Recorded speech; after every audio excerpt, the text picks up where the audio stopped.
আল্লাহ তাআলা বলেন সফল তো ওই জীবন যাকে জাহান্নামের আগুন থেকে আল্লাহ বাঁচিয়ে বলবে যা জান্নাতে দিয়ে দিলাম, ওই সময় তার জীবন সফল। জান্নাত পাওয়ার আগে কোনো মানুষ সফলতা পেতে পারে না। এই কথা বোঝেন? আমরা আমাদের দেশে মনে করি মেম্বার, চেয়ারম্যান, উপজেলা চেয়ারম্যান, মেয়র, এমপি, মন্ত্রী, প্রধানমন্ত্রী হলেও মনে হয় সফল হয়ে গেছে। ওরা আরও ঝামেলা বেড়েছে। যে যতটুকু জিনিসের দায়িত্ব পাবে কিয়ামতে তাকে ওই হিসাব দিয়ে আল্লাহর কাছে তারপরে সামনে থেকে সরা লাগবে। এই জন্য যে যত বড় দায়িত্ব পাবে তার ঝামেলা তত বেশি সামনে। এই জন্য মমিন যারা তারা দায়িত্ব নিতে চান না, জোর করে দিলে কান্নাকাটি করে। আর মমিনের বাইরে যারা ওরা দায়িত্ব জোর করে নেয়, না দিলে আবার মারামারি করে। আমি কি বেশি বললাম? এটা বাংলাদেশে আছে না? আপনি দেখেন একই দায়িত্ব, সভাপতির দায়িত্ব, একটা দলের সভাপতি বা আমির, একজনকে দিতে গেলে সে নিতে চায় না, আরো কান্নাকাটি করে, আর একজন ওই পদ নেওয়ার জন্য মারামারি করে। তো এখানে আপনি কিছুই বোঝেন না।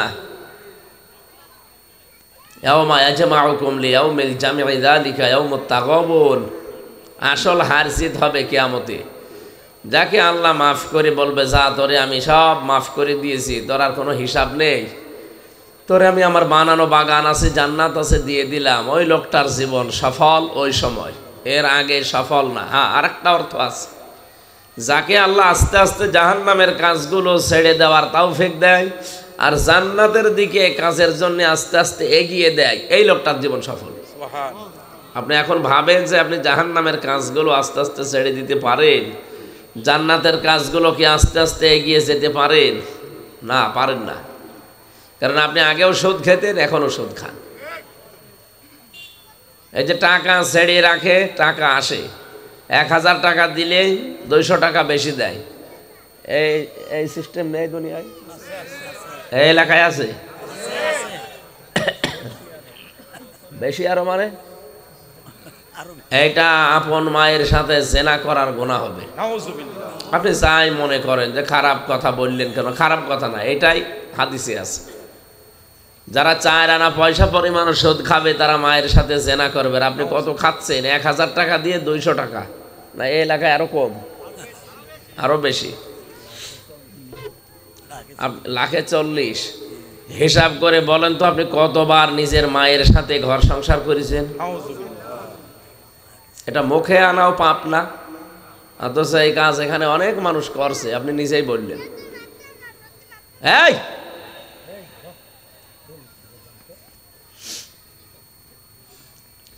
অন্তত এখানে যারা এসেছে একটা নিয়ত নিয়ে তো এসেছি যে আজকে আমি বাড়ি থেকে বের হচ্ছি, তাফসীর শুনতে যাচ্ছি, আর যাই হোক আমি ভালো হয়ে যাব, এরকম নিয়ত নেই? এরকম নিয়ত আছে আমাদের? আল্লাহ তাআলা সূরা ফুরকানের 71 নম্বর আয়াতে আমাদেরকে জানিয়েছেন, ইল্লা মান তাবা ওয়া আমানা ওয়া আমিলা আমালান সালিহান ফাউলাইকা ইউবাদদিলুল্লাহু সাইয়্যাতিহিম হাসানাত ওয়া কানাল্লাহু গফুরুর রহিমা। হে নবী, আপনি ওই সমস্ত উম্মতদেরকে বলেন যারা বাড়ি থেকে বের হয়েছে এই নিয়তে যে আজকে আমি ভালো হয়ে যাব,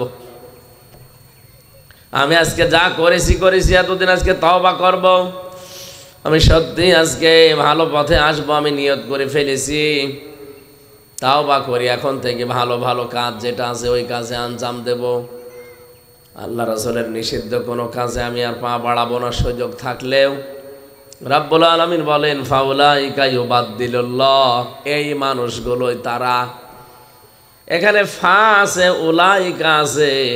যারা আরবি গ্রামার বোঝে আমার মনে হচ্ছে আল্লাহ নিজের কুদরতি আঙ্গুলটা এই শীতলাই মুন্সিবাড়ির দিকে আজকে এভাবে দিয়েছে যে এই মানুষগুলো যারা বসে আছে কোরআন শোনার জন্য, ইউবাদদিলুল্লাহ, আল্লাহ বদল করে দেবেন। বাদ দিল, এটা মজারে বর্তমান ভবিষ্যৎ, প্রেজেন্ট ফিউচার। এখন আমি করছি, ভবিষ্যৎ বলতে কিয়ামত পর্যন্ত এরকম নিয়ত নিয়ে যারা বসবে তাদেরকেও আমি বদল করব। সাজ্জিয়াতিহিম, বহু বচন এটা। হাসানাত, এইটাও বহু বচন। ওরা দুনিয়ায় যত অপরাধ করেছে সবগুলো পাল্টিয়ে পড়া নেকি বানিয়ে দেব। আমরা এই 33 বছর বয়স এখন, এই 33 বছরে আমি যত অপরাধ করেছি, হ্যাঁ বান্দার সাথে সম্পৃক্ত যেটা ওইটা বাদ দিয়ে, আমি যদি কাউকে একটা চড় মেরে থাকি, কিয়ামতের দিন ওই চড় তাকে ফেরত দেওয়া লাগবে। আল্লাহ বলবে তুই ওরে আর একটা দে। হ্যাঁ, দুনিয়ায় যদি আপনি মাপ চেয়ে নিতে পারেন তাহলে এই বিচার আর কিয়ামতে হবে না। কিন্তু দুনিয়ায় যদি বিচার না হয়, কিয়ামতের দিন আল্লাহ যে বিচার ব্যবস্থা বানিয়েছেন এই কারণেই, যেগুলোর বিচার হয়নি ওগুলোর বিচার আল্লাহ নিজে করবেন।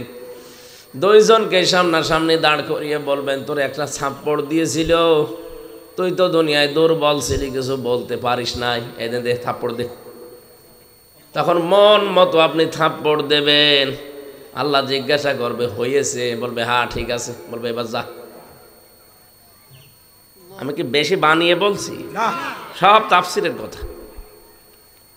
আপনি এবার বলেন তো, শক্তি খাটিয়ে ক্ষমতা খাটিয়ে প্রভাব প্রতিপত্তি, গরম আছে আপনার টাকা পয়সার জমি জায়গার, এই হিসাবে কত মানুষের ওপরে এরকম বিভিন্ন থাপ্পড় জমা হয়ে আছে।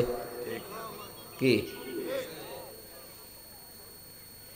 নবীজি একবার মসজিদে নববীতে জিজ্ঞাসা করলেন সাহাবীরা, অসহায় নিঃস্ব গরিব কে জানো? সাহাবীরা বলে যার টাকা পয়সা নেই, অর্থ সম্পদ নেই। বলে না, সবচাইতে গরিব লোক তো ওইটা, কিয়ামতের দিন যে লোকটা পাহাড় পরিমাণ সওয়াবের বিশাল ভান্ডার নিয়ে হাজির হবে, কিন্তু বিপরীত দিকে তাকিয়ে দেখবে পাওনাদার অনেক বেশি।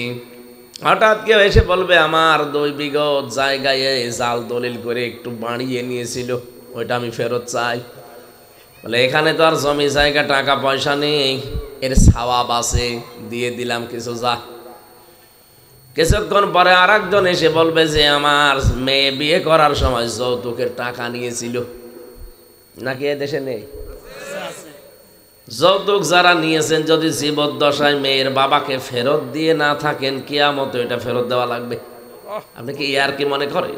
না, এত কষ্ট করে 18, 20 বছর 25 বছর ছেলে মেয়ে মানুষ করে আপনার হাতে তুলে দিচ্ছে, আবার যৌতুক নেবেন? মানে এটা একটা পুরা জুলুম। কে জুলুম না?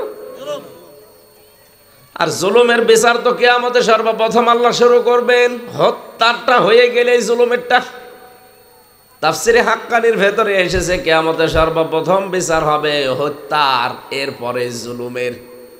তাহলে আপনি যে যৌতুক নিয়ে জুলুম করলেন, আপনার বিচার কিন্তু সামনে রেডি হয়ে আছে। এই জন্য আপনাকে আমি বাঁচাতে চাই, দুনিয়ায় বেঁচে থাকতে থাকতে এই মেয়ের বাবাকে টাকাটা ফেরত দিয়ে দিন। ঠিক। যৌতুক নিয়েছেন কারা? হাত তোলেন তো। ও, এই এলাকায় তো বিয়ে শাদী বন্ধ হয়ে গেছে।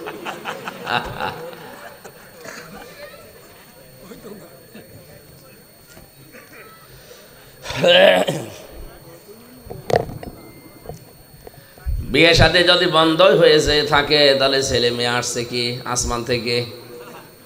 তার মানে বিয়ে শাদী হচ্ছে। হওয়ার পরে যদি যৌতুক বিহীন হয় আলহামদুলিল্লাহ। এমনকি বরযাত্রী যারা যান এইটাও বন্ধ করা লাগবে, কারণ এটা ইসলাম না। বরযাত্রী যাওয়া এটা হিন্দুদের রীতি। ওরা বিয়ের দিন মেয়েকে একবারে যা দেবে সব দিয়ে দেয়। এই এলাকা হিন্দু আছে না?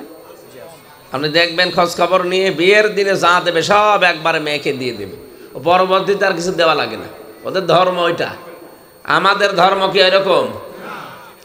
আমাদের ধর্মে বরযাত্রী নেই, আছে অলিমা। কি আছে? কিন্তু আমরা অনেকে অলিমার সিস্টেম মানি না। বরযাত্রী 200, 300, 500 করে চলে যাচ্ছে। আপনার লজ্জা নেই? হ্যাঁ, আপনি এত এত ফকির কেন? এত ইতর মানুষ হয় কি করে? মেয়ের বাড়ি থেকে তার বাবার অনুমতি নেওয়া ছাড়া, মন খুশি করা ছাড়া একটা পান খাওয়াও জায়েজ নেই। আর আপনি মরণের খাওয়া খান, আবার শেষ পর্যন্ত বলেন যে কি খেলাম, 10 পিস গোস্ত খেয়েছে, তারপরও বলছে দাঁতের ফাঁকা বন্ধ হয়নি। তো ওর যে দাঁতের ফাঁকা 10 পিসে বন্ধ হবে, তো 100 পিস লাগবে না। আমাদের এই সিস্টেম যেহেতু ইসলামে নেই, এটা বন্ধ করাই লাগবে। আগামী থেকে এই দেশে বিয়ে হবে, কিন্তু কোনো বরযাত্রী যাবে না, অলিমা করা লাগবে। অলিমা কি মেয়ের বাড়ি হয় না ছেলের বাড়ি?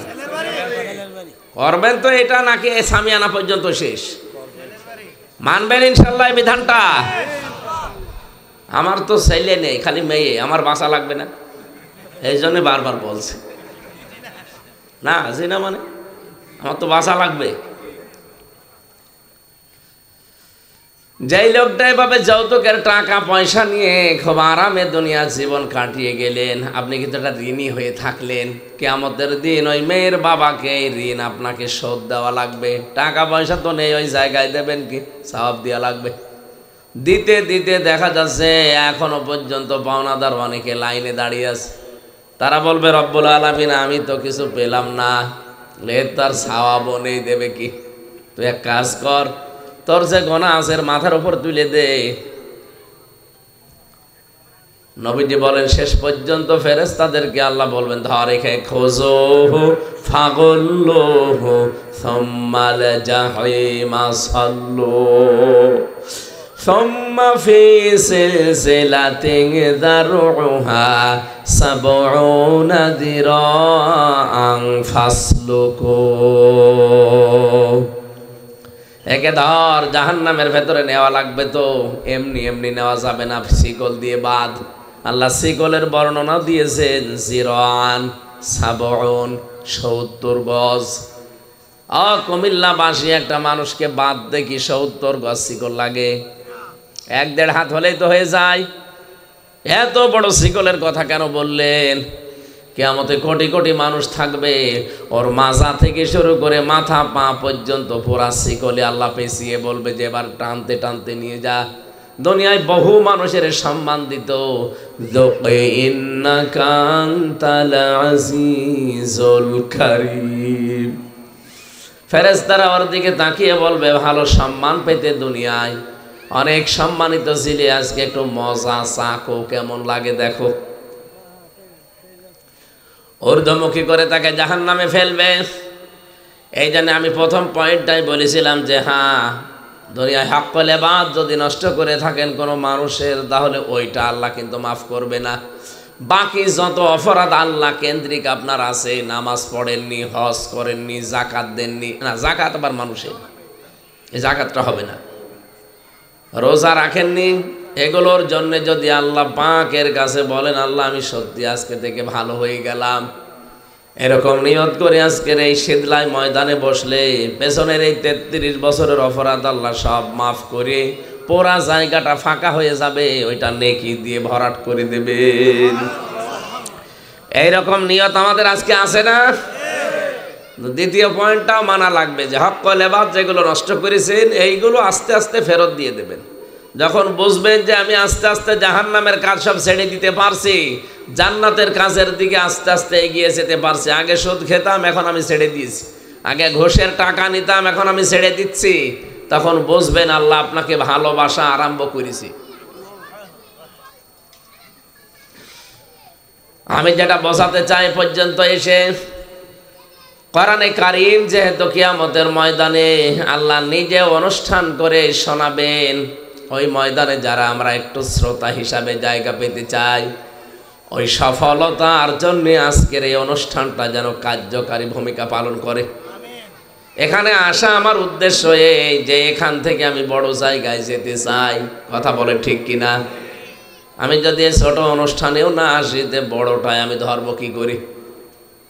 এই জন্য অনেক ছোটোখাটো কাজ করে বড় কাজে হাত দেওয়া লাগে, এমন বিষয় দুনিয়াতেও আমরা পেয়েছি। কিয়ামতের দিন আল্লাহ যেহেতু এক একটি আয়াত তেলাওয়াত করবে দুনিয়ার হিসাবে 50,000 বছর, হঠাৎ করে তিনি আমাদের সামনে থেকে গায়েব হয়ে যাবেন।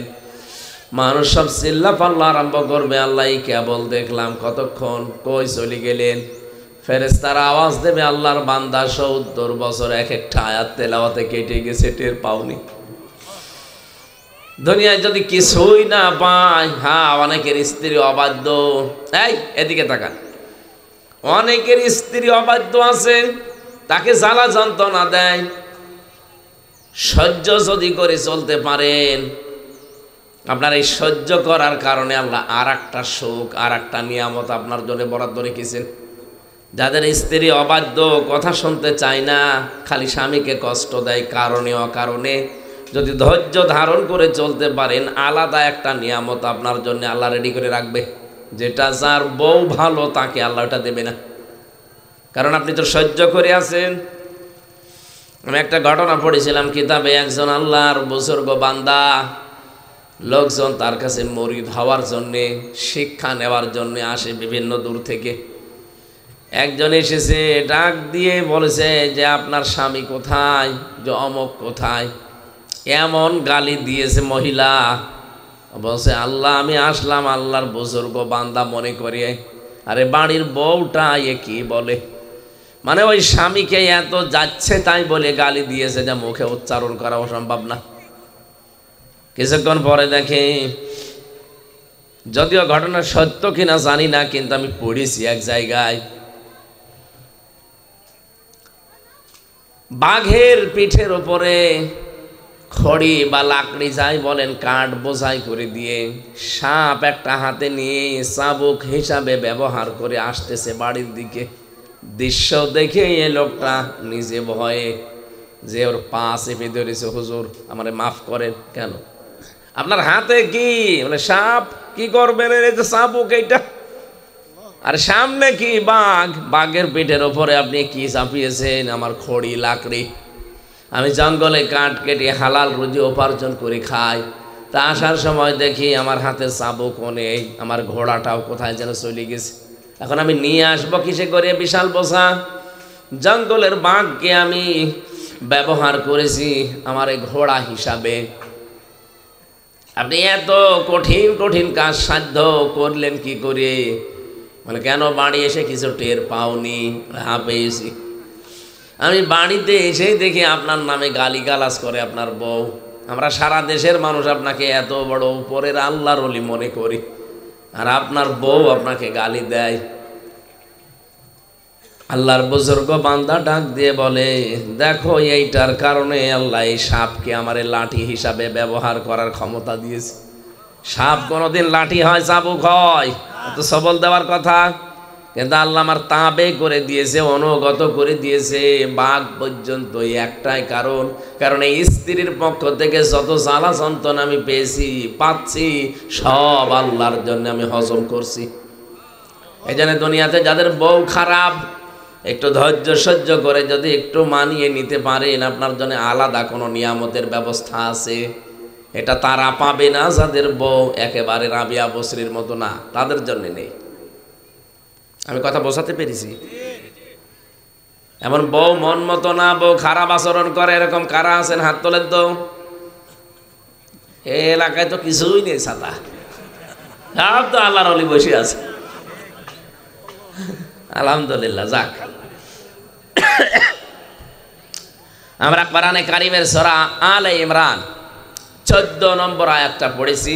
এখানে 14, 15, 16, 17 এই 4টা আয়াতের তাফসির করব, যতক্ষণ লাগে। যতক্ষণ বলতে মাগরিব পর্যন্ত থাকবেন তো ইনশাল্লাহ। মাগরিবের আজান মনে হয় 35-এ, আমরা 30 পর্যন্ত এখানে আলোচনা করব। এখনো 40 মিনিট, চলে যাবেন না থাকবেন বলেন? এই 4 আয়াতের তাফসির যদি 40 মিনিট ভালোভাবে, 15টা বিষয় এখানে আছে। এই এদিকে তাকান, 6টা বিষয় আল্লাহ বলেন আমি তোমাদের কাছে আসক্তি, লোভনীয়, এগুলোর প্রতি একটা ভালোবাসা তৈরি করে দিয়েছি। দুনিয়ায় যত জিনিস আছে তার ভেতরে 6টা জিনিস। কয়টা?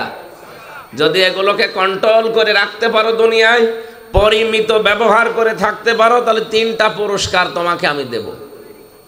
এই 3টা পুরস্কার কারা পাবে? যাদের ভেতরে 6টা গুণ পাওয়া যাবে। আগের 6টা, পরের 6টা, মাঝখানে 3টা। কয়টা হয়? হ্যাঁ, 15টা। এই 15টা বিষয় আছে এই 4 আয়াতের ভেতরে। আমরা তাফসীর আকারে একটা একটা করে সামনে নিয়ে আসবো আর ব্যাখ্যা করব ইনশাআল্লাহ। জবান খুলে কোরআনের আয়াত পড়ে, আউযু বিল্লাহি মিনাশ শাইতানির রাজিম, বিসমিল্লাহির রহমানির রহিম। যুয়্যিনা লিন-নাসি হুব্বুশ শাহাওয়াতি মিনান নিসাই ওয়াল বানিন ওয়াল কানাতিরিল মুকানতারাতি মিনায-যাহাবি ওয়াল ফিদ্দা ইলা আখিরি আয়াত। সূরা আলে ইমরানের নামকরণ হচ্ছে আলুন, মানে বংশ, সম্মানিত বংশকে আলুন বলা হয়। আর ইমরান মানে একজন ব্যক্তির নাম। এই পুরা আলে ইমরান সূরায় 200টা আয়াত আছে। এখানে দুইজন ইমরানের কথা আলোচনা করা আছে। একজন মুসা নবীর বাবা ইমরান, আর একজন মরণ সাল্লামের বাবা ইমরান। ইমরান ইবনে ইয়াসার, ইমরান ইবনে মাহসান, এই দুইজনের নাম আছে এই সূরার ভেতরে। তাই বলে এদের দুইজনের আলোচনায় পুরা কোরআন শরীফের এই সূরা ইমরানের শেষ তা না, দুইজনের নাম আছে, তাদের আলোচনা আছে। সেখান থেকেই বিশেষ করে এই সূরাটার নাম আলে ইমরান রাখা হয়েছে চেনার জন্য। আলে ইমরান বললে যেন সূরা নিসা না বোঝে, সূরা নিসা বললে যেন সূরা মায়েদা না বোঝে, এই জন্য নামকরণগুলো আলাদা বাবলিতে করা। আমরা যেখানে পড়েছি সেখান থেকে হচ্ছে পারিবারিক জীবন নিয়ে আমার আল্লাহ আলোচনা শুরু করেছেন। আল্লাহ বলেন যুজ্জিনা লিন্নাস, আমি মানুষের জন্য সুশোভন করে দিয়েছি, আকর্ষণীয় করিয়ে দিয়েছি, আসক্তি তৈরি করে দিয়েছি, এটা ভালোবাসার বস্তু বানিয়ে দিলাম। হব্বুশ শাহাওয়াত মিনান নিসা, এই পৃথিবীতে যত বিষয় আমি বানিয়েছি এক নম্বরে ওর ভালোবাসা, ভালো লাগার জায়গা, মহব্বতের জায়গা হচ্ছে মেয়ে লোক। নবীজি নিজে জানিয়েছেন আমার কাছেও 3টা জিনিস প্রিয়। একটা আমার নিজের স্ত্রী, 2 নম্বরে সুগন্ধি, 3 নম্বরে নামাজ। বলেন তো নবী যে 3টা জিনিস ভালোবাসতেন, আমরাও ভালোবাসি না? নামাজ আমাদের কাছে ভালো লাগে, তাদের কাছে যারা নামাজ বোঝে। এখানে বহু মানুষ আছে নামাজ বোঝে না, নামাজের ভেতরে কি আনন্দ আছে, মজা আছে সেটাও জানে না। আমি আপনাকে একটা কায়দা শিখিয়ে দেই, জীবনে নামাজ ছাড়া তো দূরের কথা, নামাজ ছাড়া আপনি থাকতেও পারবেন না। সেজদাগুলো একটু লম্বা লম্বা করে দিবেন, আর সেজদার ভেতরে যা বলেন ওই বিষয়টা বোঝার মতো, আয়ত্ত করার মতো চেষ্টা চালাবেন। আপনি কত বড় কথা সেজদায় মাটির সাথে কপাল লাগিয়ে আপনি বলেন আপনি জানেন সুবহানা রাব্বিয়াল আ'লা, এর চাইতে বড় বাক্য দুনিয়াতে আর নেই। এই কথাগুলো মানুষ যখন কুদরতি পায়, আল্লাহর কুদরতি পায়, কপালটা লাগিয়ে বলে আল্লাহ তুমি কিন্তু পবিত্র, স্বচ্ছ। 1 বার 2 বার না, দরকার হয় আপনি 99 বার বলেন, বলতেই থাকেন। আমি এই 3টা বছর ফাঁসির কন্ডেম সেলে পড়েছিলাম, জেলখানার ভেতরে যোগাযোগ বিচ্ছিন্ন হয়ে বহু আলেম আমি পেয়েছি। 3টা বছরে আমি দেখেছি অনেক মানুষ যারা দুনিয়ার কোনো খেয়াল নেই। আমি এক মাওলানাকে পেয়েছিলাম, সে প্রায় আজ 17 বছর পড়ে আছে, 22 বছর। দুনিয়াতে তার ছেলে মেয়ে, স্ত্রী পুত্র, আত্মীয় স্বজন আছে কিনা সে তাও জানেও না, কারণ যোগাযোগ নেই। আজ 22টা বছর পড়ে আছে। তার নামাজটা মাঝে মাঝে লক্ষ্য করতাম, কোন চিন্তার রেখা তার শরীরের ভেতরে, এই চেহারার ভেতরে আমি পাইনি। অথচ 3 বছরে আমি কাহিল হয়ে গেছি। তাকে দেখতাম একটা সেজদা এসে 40 মিনিট 1 ঘন্টা কাটিয়ে দিচ্ছে, টেরও পাচ্ছে না। ও কুমিল্লাবাসী, নামাজে যদি কিছু পাওয়া না যাবে সেজদায়, তো 40 মিনিট 1 ঘন্টা এক সেজদায় কাটালো কি করে? আপনার তো 1.5 মিনিটও যায় না। এরপরেও তো আপনার সব আছে, আপনার ছেলে মেয়ে আছে, আপনার বউ আছে, জমি জায়গা আছে, বাড়ি ঘর আছে, সব আপনার হাতের নাগালে। আর লোকটা আজ 22 বছর হাতে কিচ্ছু নেই। ওই কয়েদি যারা আছে তারা যদি 2-1টা টাকা 5টা টাকা তারা তাকে দেয়, এইটা পায় সে, তাছাড়া তার বাইরে থেকে টাকাও কেউ পাঠায় না। একজন আলেম মানুষ আমি পেয়েছিলাম, তাকে নিচতলায় থাকতো। মাঝে মাঝে আমি একটু মুড়ি কিনে দিয়ে আসতাম, খাবার কিনে দিয়ে আসতাম। এই লোকটার সেজদা দেখেছিলাম যে আসলে এই মানুষ সেজদায় কিছু পায়। 40 মিনিট 45 মিনিট 1 ঘন্টা পড়ে আছে এক সেজদায়, চোখের পানি দিয়ে তার দাড়ি ভিজে যাচ্ছে। কি যেন আল্লাহকে ডাক দিয়ে বলে, আমার আল্লাহ ওইটার ভেতরে তার একটা অনির্বচন সুখ এনে দিয়েছেন। আমাদের পাওয়া যায় না, এই কারণে এখানে মুরব্বী আজ 30 বছর নামাজ পড়ছে, সূরা ফাতিহায় কি আল্লাহকে বলেছে ওনারে জিজ্ঞাসা করেন, বলতে পারবে না। আপনি জানেন আল্লাহ আপনার সামনে নামাজের সময় দাঁড়িয়ে থাকে, পাটা এভাবে সামনে দিয়ে বলে দে এখানে সেজদা দে। যখন আপনি বলেছেন আলহামদুলিল্লাহি রাব্বিল আলামিন, আল্লাহ যেন আপনার কানের কাছে জবাবটা শুনিয়ে দেয় যে আমার বান্দা সত্য কথা বলেছে। কত বছর আজ নামাজ পড়ছি, সেই 12-13 বছর থেকে আরম্ভ করেছি, আজ 33 বছর বয়স। কোনোদিন তো শুনলাম না যে আল্লাহ আমার কানের কাছে বলেছে যে হামজা যা বলো আমার বান্দা তুমি সত্য বলো। শুনতে পাইনি। দুনিয়া নিয়ে তো বিভোর হয়ে আছি, আমার বিশাল জীবন পড়ে আছে, ওইটার কথা আমার মনেই নেই। কোরআনে কারীম জানিয়েছে আলহাকুমুত তাকাসুর হাত্তা যুরতুমুল মাকাবির।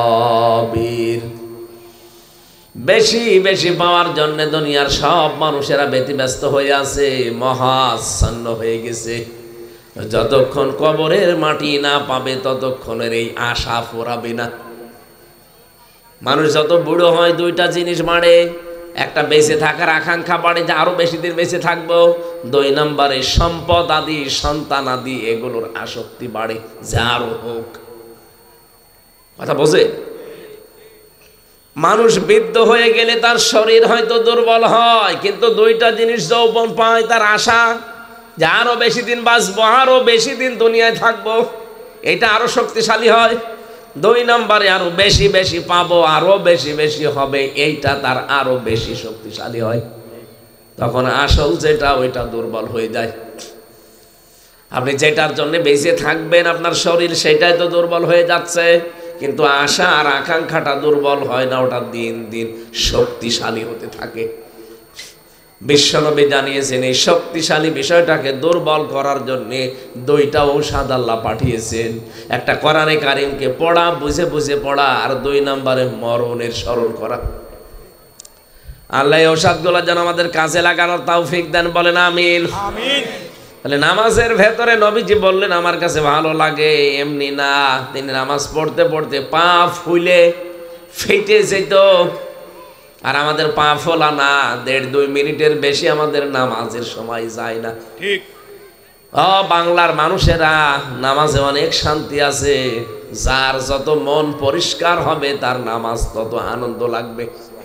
আমাদের আনন্দ লাগে না, কারণ আমাদের মন তো কালেমা দিয়ে ভরা। 2 নম্বরে নবীর কাছে সুগন্ধি ভালো লাগতো, আমাদের কাছে সুগন্ধি ভালো লাগে, তবে তার চাইতে বেশি দুর্গন্ধ ভালো লাগে। বিড়ি কি সুগন্ধ না দুর্গন্ধ? দুর্গন্ধ। আমার মনে হয় যারা বিড়ি খায় ওদের জামা নাড়া দেবেন তাও দুর্গন্ধ বের হবে। অথচ কি সুন্দর করে খায়, এটা আবার পায়খানা বসে খায় অনেকে। নাউজুবিল্লাহ। মানুষ এত নিচে নামে কি করে?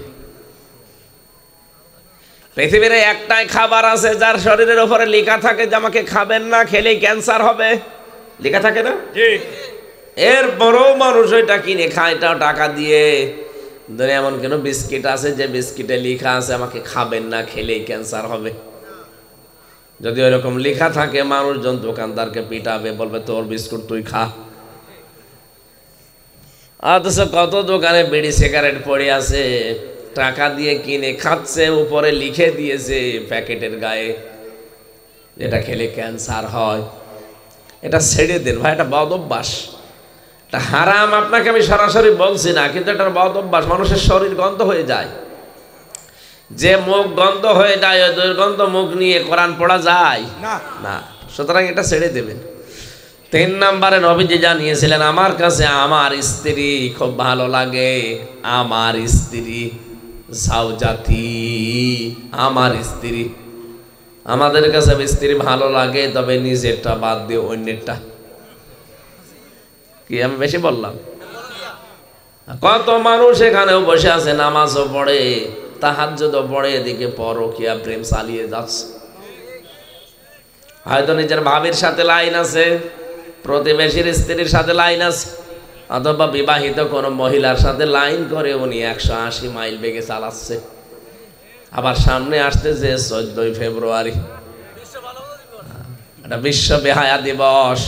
কত মানুষ টাকা জোগাড় করছে যে ওই দিন বিভিন্ন মানুষকে ফুল কিনে দেবে। এটা তো সওয়াব হবে নাকি? আল্লাহ এই জাতিকে হেফাজত করুন, আমিন। নারীর প্রতি আসক্তি শুধু আজকের এই দিন থেকে না, দুনিয়া যেদিন তৈরি করেন আল্লাহ ওই দিনই ঢুকিয়েছেন। আরে ভাই, আল্লাহ ঢুকিয়েছেন এই কারণে যে এটা পরীক্ষার বস্তু। যদি আসক্তি না থাকতো তাহলে আল্লাহ প্রথমেই নারীর নাম দিতেন না। হযরতে আদম নবী উদাস হয়ে ঘুরছিলেন জান্নাতে, কোন নিয়ামত অভাব আছে না, চাওয়ার আগেই তো তিনি পেয়ে যেতেন। ওয়ালাকুম ফিহা মা তাশতাহি আনফুসুকুম ওয়ালাকুম ফিহা মা তাদউন। রব্বুল আলামিন বলেন, জান্নাত এমন ভাবে বানিয়েছি চাওয়ার আগেই জিনিস পাওয়া যায়। এরপরও হযরতে আদম উদাস, আল্লাহ পাক তাকে নিদ্রা দিলেন, ঘুম দিয়ে দিলেন, তিনি ঘুমিয়ে পড়লেন। বাম পাজরের হাড় থেকে বের করে একজন সুন্দরী মেয়েকে বানিয়ে তার মাথার কাছে রাখলেন।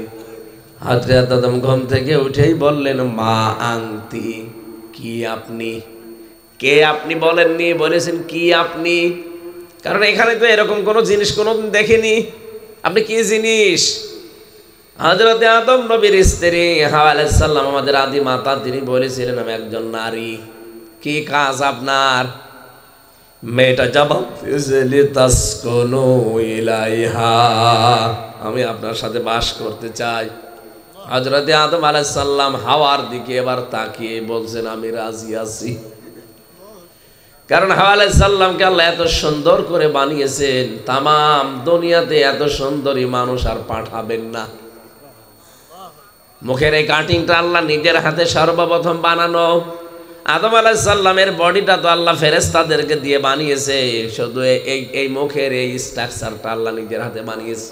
এই জন্য আদম নবীও সুন্দর ছিল, কিন্তু আল্লাহ নিজের থেকে যেহেতু হাড়টা বের করে নিয়েছেন আর নিজের হাতে এই চেহারাটা নিজে বানিয়েছেন, আল্লাহ নিজে হাত দিয়ে কি সুন্দর করে বানাতে পারে আপনার মাথায় ধরবে না। এই পৃথিবীতে যারা বিশ্ব সুন্দরী তাদের দিকে তাকিয়ে অনেকে হা করে থাকে। তাহলে হযরতে হাওয়া আলাইহিস সালাম বিশ্ব সুন্দরীর চাইতে শত গুণে সুন্দরী ছিলেন। কি বানিয়েছিলেন আল্লাহ তাকে বলেন তো? হযরতে আদম দেখার পরে তিনি বলছেন, আমি রাজি আছি আপনার সাথে থাকতে। আল্লাহ বলেন, না, রাজি থাকলে হবে না, বিয়ে করা লাগবে। তার মানে এখান থেকে মাসলা বের হয়, একজন নারী একজন পুরুষ এক জায়গায় থাকতে হলে শর্ত কি? আরো জোরে। বিয়ে ছাড়া যারা থাকে এটাও তো বৈধ না, হারাম। কত মানুষ কিছু মনেই করে না, অন্যের বউ নিয়ে রাত কাটাচ্ছে, হোটেলে চলে যে অন্যের পরকীয়া স্ত্রী নিয়ে। যদিও এখন আপনার গ্রাম অঞ্চল আপনারা টের পাচ্ছেন, এটা শহরে আছে। কত মানুষের বাড়ি থেকে ওর বাড়ি যে কেউ জানে না, শুধু আল্লাহ ছাড়া। ও আল্লাহর নামে কাজ চালিয়ে চলে যাচ্ছে। ওর স্বামী আজ 8 বছর বিদেশে আছে, সে কিছু জানেই না। সম্মানিত মা বোনের, আমাদের এখনই সাবধান হওয়া লাগবে, দুনিয়ায় সব না। সামনে কিন্তু বিশাল একটা জীবন পড়ে আছে। যদি ওটা বিশ্বাস হয় আপনার 100 ভাগ, তাহলে আপনি নিজেকে কন্ট্রোল করতে পারবেন যে না, এইটা শেষ না, আমার জন্য আর একটা জীবন পড়ে আছে। হযরতে আদম বলেন, আমি রাজি আছি বিয়ে করতে। আল্লাহ বলেন, বিয়ে করতে হলে দেন মোহর দেওয়া লাগে। কোথায় পাবো? নবী মুহাম্মদুর রাসূলুল্লাহর নামে 10 বার দরুদ পড়ে তিনি কিন্তু বিয়ে করেছিলেন। বিয়েই শেষ করেননি। আল্লাহ বলেন, বউ নিয়ে যাও, এবার চলে যাও বাড়িতে। আদম নবীর বাড়ি জান্নাত। আদমের বাড়ি কোনটা? জান্নাত। আমাদের বাবা যেহেতু আদমের জন্য আমাদের বাবার বাড়ি কোনটা? জান্নাত। আরো জোরে বলেন।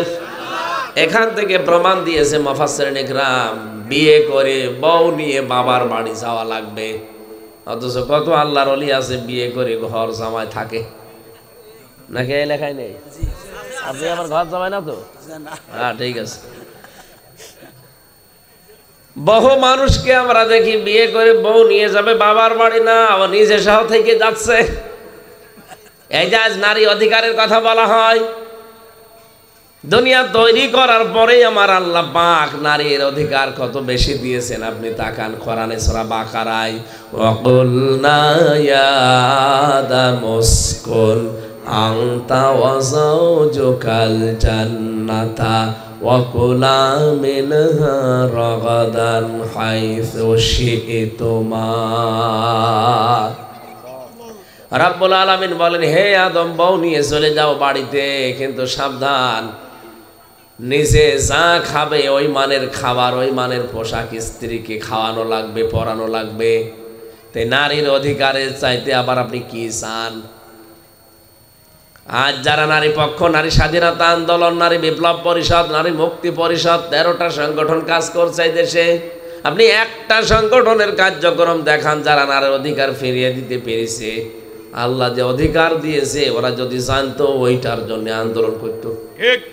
যে স্বামী তুমি বাইরে তো ভালোই খাও, আর আমার জন্য কি ব্যবস্থা? জবাব দিয়ে মরা লাগবে তোমার। এই জন্য স্বামী হিসাবে আপনার দায়িত্ব আল্লাহ দিয়েছেন, আপনি যা খাবেন সেই মানের খাবার, সেই মানের পোশাক, ওইটা স্ত্রীর জন্য ব্যবস্থা করা লাগবে। 2 নম্বরে আপনি বাড়িতে নিয়ে স্ত্রীকে ঘরবদ্ধ তালাবদ্ধ করে রেখে দেবেন না, ইসলাম এটা বলে না। আল্লাহ বলেন রাগাদান হাইসু শি'তুমা, স্ত্রীকে নিয়ে মাঝে মাঝে বেড়াতে যাবেন সময় পেলে। আজ বাংলাদেশে অনেক মানুষ ইসলামের এই উত্থান দেখার পরে, বিশেষ করে নাস্তিক আর মোরতাদ আর মুনাফিকরা পাগল হয়ে গেছে। ওরা এখন নারীদেরকে বলতে চায় যে না, ইসলাম আসলে তোমরা কিন্তু ঘরবদ্ধ হয়ে যাবে। হ্যাঁ, কথা বলছে না কেন? তোমাদের অধিকার পাওয়া যাবে না, তোমরা মন মতো কাজ করতে পারবে না, তোমাদেরকে বোরকার ভেতরে ঢেকে রাখবে। কে বলেছে আপনাকে? রাগাদান হাইসু শি'তুমা, বউ নিয়ে মাঝে মাঝে বেড়ানো যাওয়া লাগবে, যেখানে ইচ্ছা যাবে, যা ইচ্ছা করবে, কোনো অসুবিধা নেই। কিন্তু ওয়ালা তাকরাবা হাযিহিশ শাজারা, ওই গাছের কাছে যাওয়া যাবে না যেটা নিষিদ্ধ গাছ। এটা না জান্নাতে ছিল, বাংলাদেশে নিষিদ্ধ গাছ নেই। কি? হ্যাঁ, বড়া গাছ নিষিদ্ধ কাজ হচ্ছে, নিষিদ্ধ কাজ বাংলাদেশে হচ্ছে। আল্লাহর 500টা বিধান আছে কোরআনে, এগুলো সব নিষিদ্ধ। এই জায়গায় যাওয়া যাবে না। আপনি বউ নিয়ে এমন জায়গায় যাবেন যেখানে গেলে নিজেরও পর্দা থাকে না, বউরও পর্দা থাকে না, এরকম জায়গায় যাওয়া যাবে না। এর নাম গাছ। কথা বোঝাননি? আপনি এমন জায়গায় যেতে পারবেন না, বউ নিয়ে আপনি বেড়ান, ঘোরেন, ইচ্ছা মতো যাবেন, ইচ্ছা মতো খাবেন, এমন জায়গায় যেতে পারবেন না যেখানে গেলে শরীয়তের লঙ্ঘন হয়ে যাচ্ছে। সেটা যদি আপনার ভাইয়ের মেয়ের বিয়ে হয় তাও সেখানে যেতে পারবেন না। কারণ দুনিয়াতে লা তাআতা লি মাখলুকিন ইল্লা বিমাসিয়াতিল খালিক, পৃথিবীতে আল্লাহ রাসূলের অবাধ্যতা করে দুনিয়ার কারো মন জয় করার দরকার নেই। আপনার ভাইয়ের বিয়েতে চলছে হলুদ মাখামাখি, আপনার ভাইয়ের মেয়ের বিয়েতে চলছে এমন এমন অশ্লীলতা যেখানে শয়তানও হার মানে। আপনি এখন বলেন যে না, না গেলে ভাইয়ের মন খারাপ হবে। হোক, আপনার ভাইয়ের মন বড় না আল্লাহ বড়? আল্লাহ বড়। বলেন ও ভাই না, ওরকম 100 ভাই যদি পর হয়ে যায় যাক, এরকম শক্ত হওয়া যাবে না। অন্তত আমরা যারা আছি যদি প্রত্যেকটি জায়গায় এরকম শক্ত হতে পারতাম, এদেশে নাস্তিক মোরতাদ রাম বাম অশ্লীলতা অনেক কমে যেত। আমরাও মাঝে মাঝে ছাড় দিয়ে বলে এ আর কি, এতটুকু তো করবেই, এতটুকু করবে, করতে দেখা যাচ্ছে 1 হাত ভরে গেছে। ছোটখাটো গোনা থেকে কিন্তু বড় গোনার থেকে মানুষ যায়। কচু কাটতে কাটতে মানুষ মানুষ খুন করা শেখে। কথা বলছে না কেন? এই জন্য ছোট জায়গা থেকে কঠোর হওয়া লাগবে। শরীয়তের বিধান আমি যতটুকু কাজ পর্দা করে চলার চেষ্টা করছি, আমার এমন এমন চাচাতো ভাই, মামাতো ভাই, ফুফুতো ভাই আছে, আমার চাচা আছে, খালু আছে, এদের সাথে আমার স্ত্রীর বিয়ে করা জায়েজ আছে, দেখা দেওয়া জায়েজ নেই? এরকম মানুষ নেই? যাদের সাথে বিয়ে করা জায়েজ তাদের সাথে দেখা দেওয়া। তাই এখন যদি আমি মনে মনে এ আবার কিরকম হুজুর একটু উদার হতে পারে না? নিজে বিয়ে করে রেখে দিয়েছে, আমরা যে চাচাতো ভাই একটু দেখবো, আমাদের দেখতেও দেয় না। আরে বেটা, তোর তো দেখা জায়েজ নেই, এটা তো আমার বানানো না। বানানো কার? আমি আল্লাহর এই গাছকে, এই নিষেধকে ওভারটেক করে তোর তো দেখাতে পারি না। এই জায়গায় যদি আপনার মন খারাপ হয়ে যায়, যাক, আপনার মন আমার দরকারই নেই। এরকম ভাই, এরকম বোন, এরকম চাচাতো ভাই যদি 100টা সবগুলো দূর করা লাগে, আমি আল্লাহর জন্য ছাড়তে রাজি আছি। আরে ভাই, দেশটাতে ইসলাম কায়েম নেই। কায়েম থাকলে আপনার আর কঠার হওয়া লাগতো না। কায়েম যখন নেই, আপনি নিজেকে নিজে শক্ত করেন, আস্তে আস্তে দেখবেন শয়তানি কাজ কারবারগুলো পরিবার সমাজ থেকে বন্ধ হয়ে যাচ্ছে। আল্লাহ পাক বলেন, আলা তাকরাবা হাযিহি শাজারা, এই গাছের কাছে যাবা না, ফাতাকুনা মিনাজ জালিমিন, যদি যাও তাহলে জালেম হয়ে যাবা। সুতরাং আজ আমরা অনেক জুলুম করে ফেলছি নিজের পরিবার, সমাজ এবং আমার মনের উপরে। আল্লাহ আমাদেরকে হেফাজত করুন, আমিন। মেয়েদেরকে পরিমিত ব্যবহার করা লাগবে। এদের যে ক্ষেত্রটা আছে এই ক্ষেত্র ঠিক করা লাগবে। নবীজি ইন্তেকালের আগে জানিয়েছেন, আমি দুনিয়া থেকে চলে গেলাম, কিন্তু ফিতনার জিনিস এই দুনিয়ায় 2টা রেখে গেলাম। আমার ভয় হয় আমার উম্মত অধিকাংশগুলো ওই জায়গায় যে ধরা খাবে, একটা মহিলা আর একটা জমি জায়গা। আর যত মামলা কোর্টে যান সব মেয়ে লোক নিয়ে, নাই জমি জায়গা নিয়ে। এক কথা বলছে না কেন? এই 2টা জিনিস নিয়ে নবীজি আশঙ্কা করেছিলেন, ঠিক তাই হয়ে যাচ্ছে। যত ঝামেলা কিন্তু মূলে মেয়েরা। এই ঝামেলা যেন সামনে না হয়, সেই জন্য তো আল্লাহ গুরুত্বপূর্ণ বিধান দিয়েছেন পর্দা। সম্মানিত মা বোন যারা এসেছেন বিভিন্ন জায়গায়, এখন থেকে পর্দা আদায় করার জন্য উদ্বুদ্ধ করছি। আপনি শাড়ি পরলে 100 ভাগ পর্দা আদায় হবে না। এই জন্য এখন থেকে শাড়ির এই সংস্কৃতি বাদ দিয়ে আপনি সালোয়ার কামিজ বানাবেন।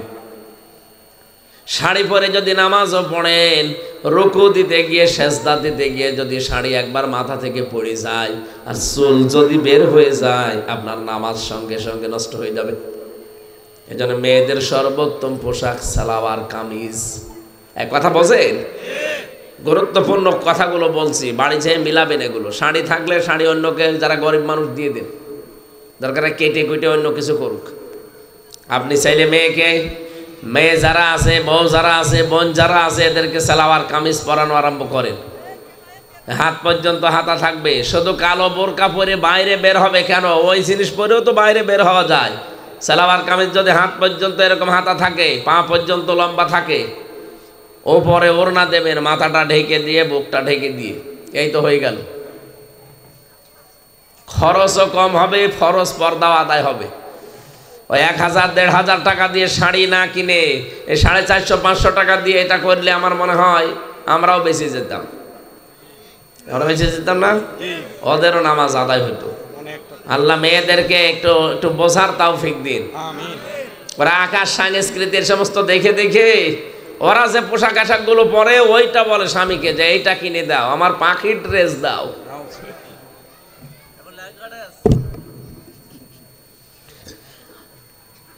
আমার ভাইরা, এই যে পারিবারিক জীবনে যে দাম্পত্য কলহগুলোর কারণে মানুষ আজ পরিবারের শান্তিতে নেই, আমি সহ, আমার কি বলেন, আমি সহ এখানে বহু আল্লাহর ওলি আমরা যারা বসে আছি, পারিবারিক জীবনে 100 ভাগ শান্তিতে আমরা নেই। অথচ নবীজি বলেন, কোন স্বামী যদি মারা যায়, স্ত্রী যদি এ কথা মন থেকে বলতে পারে না, আমার স্বামী কিন্তু আসলে একটা ভালো মানুষ ছিল, নবীজি বলেন আল্লাহ তাকে মাফ করে দেবে। একজন স্ত্রী যদি মরা লাশ পড়ে থাকে, ইমাম সাহেব যদি বলে সত্যি করে বলেন তো আপনার স্ত্রী আপনার মন মতো ছিল, জনগণের সামনে যদি এ কথা স্বামী বলতে পারেন, আমি লোক দেখানোর জন্য না, ফালিমা মাফি কুলুবিহিম, তোমাদের মনের খবর জানেন কে? আল্লাহ। মন থেকে যদি স্বামী এ কথা বলতে পারে না, আমার স্ত্রী কিন্তু আসলে আমার মন মতো ছিল, নবীজি বলবেন ওর ছোটখাটো অপরাধ আল্লাহ মাফ করে ওরে মা জান্নাতে দিয়ে দেবে। আর আমি জানিয়ে দেশের 100টার প্রায় 98টা স্বামী এ কথা জীবনেও বলবে না যে আমার মন 100 ভাগ আমার বউ আমার মন মতো ছিল না। কত আলেম বলতে পারবে না এই কথা, কত পীর বলতে পারবে না, এখানে কত হাজী সাহেব, কত মুসলমান এই কথা বলতে পারবে না। তাহলে কোথায় পৌঁছিয়েছে পরিবারটা আপনি টের পাচ্ছেন? এই 3 বছর জেলে থাকার পর আমি একটা জিনিস আজ করতে পেরেছি, ওখানে জেলে 100 জনের প্রায় 70 জন জেল খাটতেছে পারিবারিক জীবনের কারণে।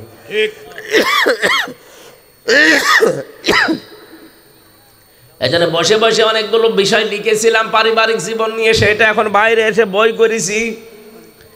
দাম্পত্য সমাধান কি, দাম্পত্য যে কলহ চলছে আমাদের পরিবারে, এর সমাধান করার জন্য বইটা আপনি আপনার নিজের স্বামীকে পড়াবেন, আর স্ত্রীর জন্য একটা আছে, ওইটা স্ত্রীকে পড়াবেন। স্টেজ থেকে নিয়ে আজকে বাড়িতে যে পুরো 120 পৃষ্ঠা, দরকার হয় 10 দিন ধরে পড়াবেন। যা লেখা আছে এইভাবে চলা লাগবে সামনে। কারণ পরিবারে যদি আপনি শান্তি না পান, সমাজে শান্তি পাবেন না। সমাজে শান্তি যদি প্রতিষ্ঠা না হয়, রাষ্ট্রে শান্তি জীবনও আসবে না।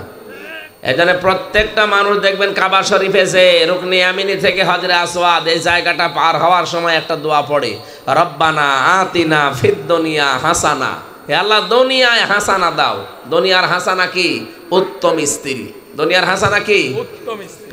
উত্তম স্ত্রী ওইটা যে তার স্বামীর অনুমতি ছাড়া বাড়ির বাইরে যায় না, স্বামীর অনুমতি ছাড়া অন্য কারোর সাথে সম্পর্ক, স্বামী যেটা পছন্দ করে না, যে অমক অমক আমার বাড়িতে আসবে আমি পছন্দ করি না, স্ত্রী ওইটা মেনে চলবে। পাশের বাড়ির সলিমদ্দি আমার বাড়িতে আসুক আমি চাই না, অথচ স্ত্রী গোপনে তাকে নিয়ে আসে, কথা বলে, সম্পর্ক তার সাথে আসে। এরকম পরিবার নেই? ওটা উত্তম না। ওটা নামাজ পড়তে পারে, রোজা রাখতে পারে, কালো বোরকা পড়তে পারে, ও উত্তম স্ত্রী হতে পারেনি। ওয়াইদা গাবানহা হাফিজাতুহু, স্বামী যখন বাইরে যাবে স্ত্রী নিজেকে কন্ট্রোল করে রাখবে।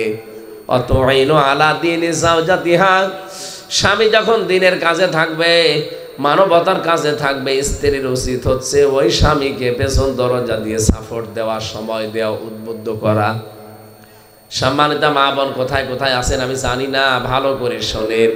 খাদিজাতুল কুবরা জীবনে এক ওয়াক্ত নামাজ পড়েনি, একটা রোজা রাখেনি, একবার যাকাতও দেয়নি জীবনে, একটা হজও করেনি।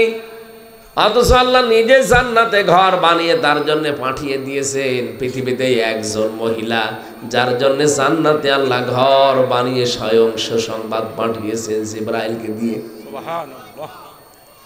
তার পুরা জীবন আমি পড়ে দেখেছি এইটাই।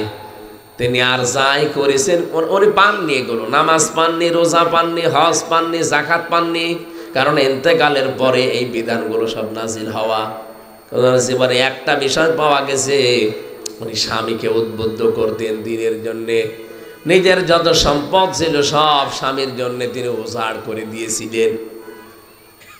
সম্মানিত মা বোনেরা বলেন তো, পৃথিবীতে একটা ইবাদত করলেন না, শুধু স্বামী কেন্দ্রিক থাকার কারণে যদি আল্লাহ জান্নাতে ঘর বানিয়ে পাঠিয়ে দেয়। আর একজনের জীবনী পড়েছি, হযরতে আসিয়া। এই মহিলা তার স্বামীর অত্যাচারে অত্যাচারিত হওয়ার পরে দোয়া করেছিলেন, আল্লাহ তুমি আমার জন্য জান্নাতে একটা ঘর বানিয়ে দিও যেখানে বসে তোমারে দেখা যায়। এই মহিলার দোয়া কবুল করে আল্লাহ জান্নাতে একটা ঘর বানিয়েছেন, আর ওনার জন্য আল্লাহ নিজে জান্নাতে ঘর বানিয়ে পাঠিয়েছেন। দুইটা স্বামী কেন্দ্রিক, একটা স্বামীর সেবায় আর একটা স্বামীর অত্যাচারে। এই জন্য আমরা চাই,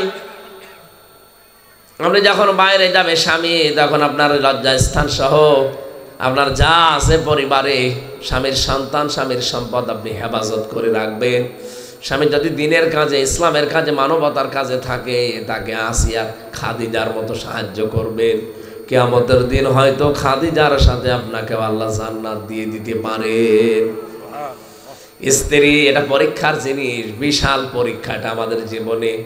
এই পরীক্ষায় উত্তীর্ণ হওয়ার জন্য মুহাম্মদুর রাসূলুল্লাহর পথ অনুসরণ করা লাগবে। নবীজি পর্যন্ত স্ত্রীর সাথে প্রায় 29 দিন কথা বন্ধ করে দিয়েছিলেন। ওরা বাঁকা হাড়ের তৈরিতেও ছাতা সোজা করতে গেলে ভেঙে যায়। এই জন্য যে যেভাবে চলতে চায় ওইভাবে ওদেরকে কাজ আদায় করে নেওয়া লাগবে।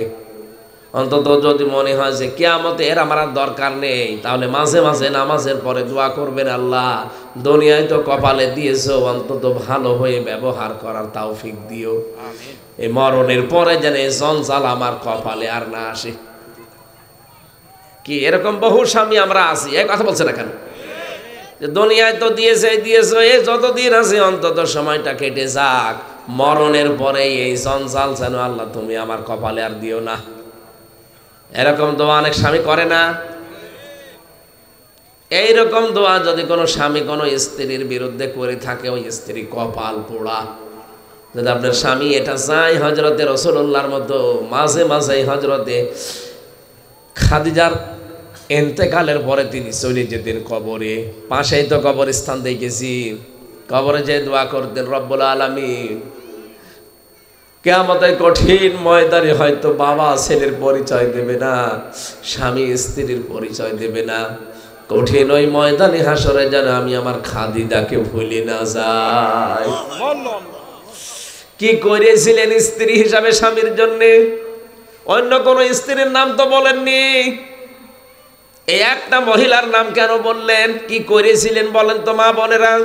আপনি কি করেন যে আপনার জন্য স্বামীটা জীবন একদিন দোয়াও করে না, আরো বলে আল্লাহ এ জঞ্জাল কবে আমার ঘাট থেকে যাবে? স্ত্রী যেহেতু পরীক্ষার বিষয়ে, পরীক্ষাকে পরীক্ষার মতো সামনে নেওয়া লাগবে।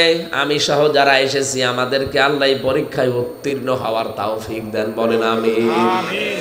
2 নম্বরে সন্তানাদি, এগুলো পরীক্ষার বিষয়, এগুলো আকর্ষণীয় করি আল্লাহ দিয়েছেন। 3 নম্বরে পঞ্জীবিত সোনা রূপা। 4 নম্বরে এই পৃথিবীতে বাহন যেগুলো আছে জবাবের ভেতরে শামিল। 4 নম্বরে গবাদি পশু পাখি। 5-6 নম্বরে এই পৃথিবীর শস্য ক্ষেত যেগুলো আছে, জমি জায়গা। এই 6টা বিষয় সামনে নিয়ে আল্লাহ বলেন এর চাইতে উত্তম বিষয় আমি আল্লাহর কাছে আছে। লিল্লাযীনা তাকাউ ইনদা রাব্বিহিম জান্নাত। কোন মানুষ যদি সত্যি আল্লাহ ওয়ালা হয়ে যায়, আল্লাহকে ভয় করে জীবন চালাতে পারে, যদি জীবনকে তুচ্ছ মনে করে না, এই বিশাল সুখগুলো আমার সামনেও আছে, এই সুখগুলোকে আমি পরিমিত ব্যবহার করে আখিরাতের সুখ চাই। রব্বুল আলামিন বলেন ওই মানুষের জন্য আমি বাগান বানালাম জান্নাত, তার তলদেশ দিয়ে নদী আর নহর প্রবাহমান থাকবে। ও ভাই, এত বড় জান্নাত, এটা আমাদের বিশ্বাস হয়? এটা পাওয়ার জন্য অন্তত টাটকা সুখগুলো একটু পরিমিত ব্যবহার করা লাগবে। রব্বুল আলামিন বলেন আজওয়াজুম মুতাহহারা, পবিত্র স্ত্রী দেওয়া হবে যা কখনো তোমার উপরে মন খারাপ করবে না। এখানে তো 8টার জায়গায় 7টা হয়ে গেলে মন পাওয়া যায় না। ওখানে কিয়ামতে আল্লাহ যে হুর আপনাকে পবিত্র স্ত্রী দেবে, কোনোদিন আপনার উপরে মন খারাপ তারা করবে না। সুবহানাল্লাহ বলেন। রিদওয়ানুম মিনাল্লাহ। 3 নম্বরে আল্লাহ বলেন আমি নিজে তোদের উপরে রাজি হয়ে যাব। আল্লাহু বাসীরুম বিল ইবাদ। রব্বুল আলামিন বলেন আমি আল্লাহ কিন্তু সূক্ষ্মদর্শী, খুব ভালোভাবে সব দেখতে পাই। আল্লাযীনা ইয়াকুলুনা রাব্বানা ইন্নানা আমান্না ফাগফির লানা যুনুবানা ওয়া কিনা আযাবান্নার। 6টা গুণ তাদেরকে এখন থেকে অর্জন করা লাগবে। মোনাজাত করলে আমার কাছে বলবি রব্বুল আলামিন আমরা ঈমান এনেছি, আমাদেরকে মাফ করে দাও, জাহান্নামের আগুন থেকে আমাদেরকে তুমি মুক্তি দিও। আস-সাবিরিনা ওয়াস-সাদিকিনা ওয়াল কানিতিনা ওয়াল মুনফিকিনা ওয়াল মুস্তাগফিরিনা বিলা সাহার। সত্যবাদী হবে, সবর করবে, এই পৃথিবীতে আল্লাহ রাসূলের অনুগত থাকবে, যতটুকু সাধ্য আছে সাধ্য মতো যতটুকু পারেন খরচ করে যাবেন। ওই সন্তান আদি করবে, মরে গেলে ওই আশায় ফেলে রাখার দরকার নেই, যতটুকু সমর্থ আছে করে যান। রব্বুল আলামিন শেষ বলেন আল মুস্তাগফিরিনা বিলা সাহার, ও শেষ রাতে আমি আল্লাহর কাছে ধর্ণা দেবে। এজন্য পাক থাকেন না পাক থাকেন, যেখানেই থাকেন, বসে থাকেন শুয়ে থাকেন, আস্তাগফিরুল্লাহ এই শব্দটা মুখে রাখবেন। যতক্ষণ আপনি ইস্তেগফারের সাথে থাকবেন ততক্ষণ আল্লাহ আপনার প্রতি কোনো আযাব দেবে না। এজন্য অনর্থক সময় নষ্ট না করে যখনই যার সময় পান এই শব্দটা মুখে উচ্চারণে রাখবেন। এ বিশাল আয়োজনে যারা আঞ্জাম দিয়েছে সুন্দর করে, যে প্রবাসী কি নাম জানো ওনার, আলমগীর মুন্সি, নাহিদ মুন্সি, এই ভাইরা এই সুন্দর আয়োজনে যারা আঞ্জাম দিল, আল্লাহ যেন তাদের এই টাকাগুলো ইসলামের প্রচারে কবুল করেন, বলেন আমিন। আল্লাহুম্মা আমিন। লা ইলাহা ইল্লা আনতা সুবহানাকা ইন্নী কুনতু মিনাজ জালিমিন। রব্বুল আলামিন সূরা আলে ইমরানের 14, 15, 16, 17 4টা আয়াত থেকে কথা বলেছি। 14 নম্বর আয়াতের প্রথম একটা পয়েন্টের উপরে কিছু কথা শুনলাম। পারিবারিক জীবনে তুমি আমাদেরকে ওসমান রকিয়ার মতো তৈরি করে দাও। এ মাহফিলের আয়োজন করতে গিয়ে তোমার বান্দা নাহিদ মুন্সি, আলমগীর মুন্সি এলাকার মানুষকে সাথে নিয়ে কবরবাসীর মাগফিরাত কামনায় আয়োজনে আঞ্জাম দিল। কবরবাসী গুলোকে তুমি জান্নাতুল ফেরদাউস দাও। আল্লাহ, যত মানুষ আমরা এসেছি আমাদেরকে এই আয়াতগুলো আমল করার সুযোগ তুমি ভিক্ষা দাও। রব্বুল আলামিন, আমি অসুস্থ, তুমি দেখতে পাচ্ছ।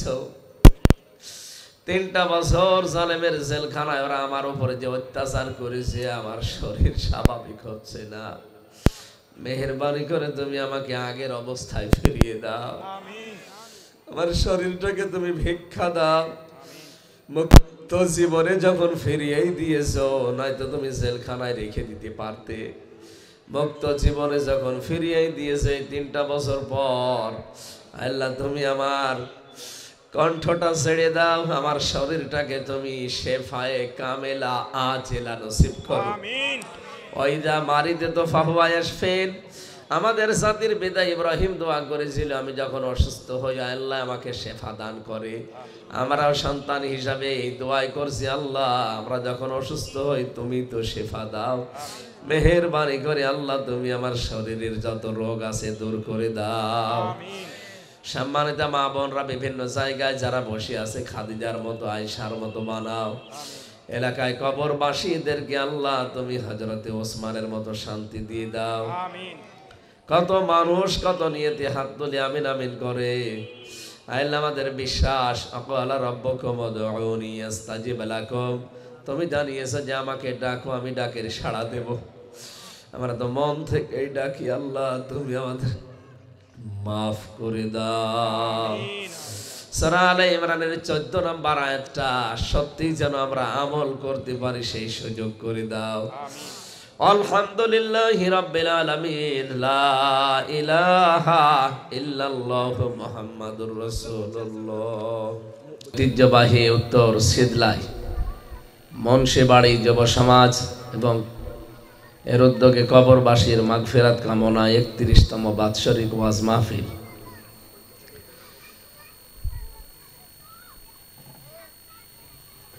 উত্তর সিদলাই মনসিবাড়ি প্রাঙ্গণে তাফসিরুল কোরআন মাহফিলের স্বনামধন্য সভাপতি জনাব আলহাজ আতাউর রহমান নানু মুন্সি দামাত বারকাতুহুমুল আলিয়া। এতক্ষণ যারাই আলোচনা রেখেছেন, মাওলানা হেফজুর রহমান নাইম, মাওলানা হোসাইন মাহফুজ, মাওলানা রফিকুল ইসলাম, মাওলানা মাহসিন সরকার। এখানে শোভা আগমন করবেন আলহাজ মাওলানা শহীদুল্লাহ ফারুকি। এ মাহফিলে উপস্থিত হয়েছিলেন আপনাদের এলাকার সন্তান, ইসলামিক চিন্তাবিদ, রাজনীতিবিদ, কুমিল্লার কৃতি সন্তান অ্যাডভোকেট মোবারক হোসাইন দামাত বারকাতুহুমুল আলিয়া। মঞ্চে বসা সম্মানিত ব্যক্তিবর্গ, সামনে বসা মুসলমান ভাইরা, পর্দার আড়ালের সম্মানিত মা এবং বোনেরা, প্রাণপ্রিয় কুমিল্লাবাসী, আল্লাহর দরবারে আমরা শুকরিয়া জানাচ্ছি যিনি কোরআনের পেছনে সময় ব্যয় করার সুযোগ দিচ্ছেন।